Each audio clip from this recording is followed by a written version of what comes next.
Hey everybody, this is Steve. I just wanted to give you a quick video update from my backyard on this lovely late summer, early fall day. So if you heard there's some chimes going in the background there. So just a little bit of an update of where we are. We're heading into week 3, which this semester moves so quickly.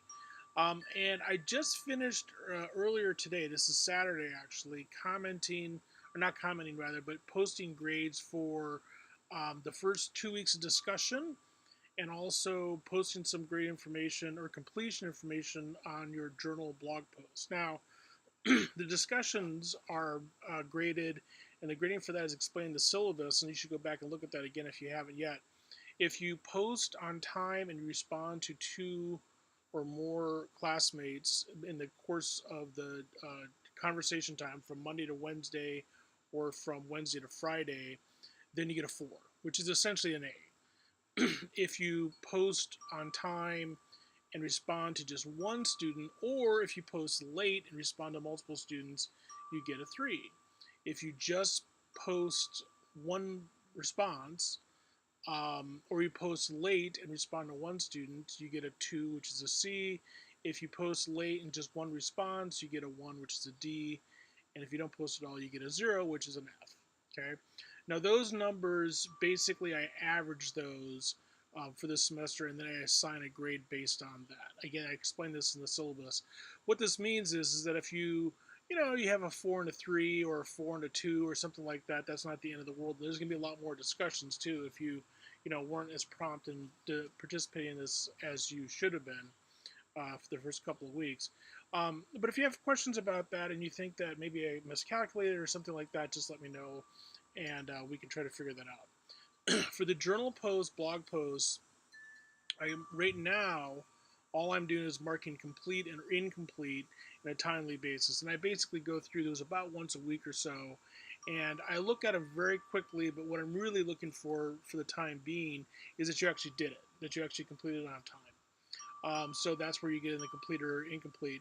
There's no points, but the way the Canvas works is if I set it up for a grading scale of complete or incomplete, it says 0 points. So there's nothing I can do about that.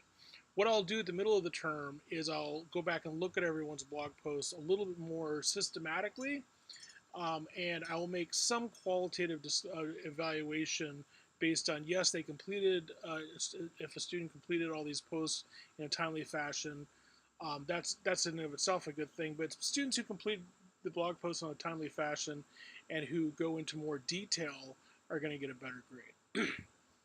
Now let me explain to you briefly why I think both of these things are important in different ways and what's kind of unique about it with an online class.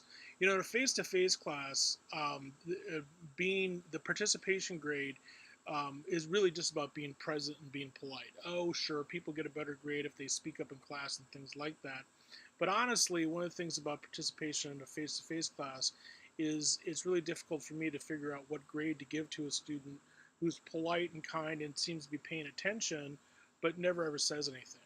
The great thing about an online class is that because there's a bit less pressure in the moment to say something, because you have a longer period of time to reflect and comment and things like that, more people can participate. Plus, more people can say things individually in the online class. I mean, say things by writing, but say things individually than we would ever have time for in a face-to-face class. So that's one of the things to me about the discussion aspect of why that's important in an online class. And one of the things that's really, in some ways, I think an advantage of an online class in terms of how that works out.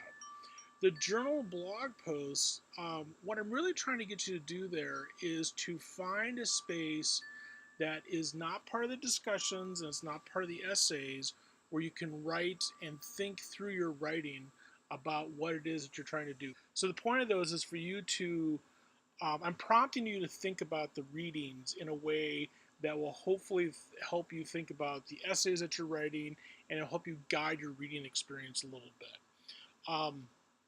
So the more detail that you can provide there, the better your grade will be on those posts. But also, I think the more useful it'll be for you when you start thinking about writing the essays for this, for the major essay assignments for this class.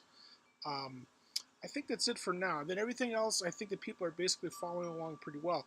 The other thing I'll say real quick before we're done is if you haven't been doing so in terms of following what's due when and things like that, always stick to the home page, always stick to the schedule. This is the first thing that you see when you log in.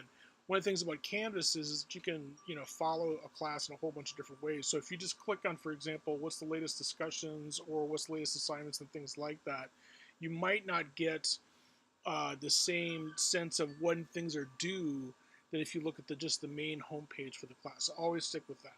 And as always, if you ever have any questions, just ask. And in fact, if you've got questions about the way things are going right now that you want to share with other people, post them below here because other people might have those questions too. Okay, enjoy a lovely day. Winter's coming.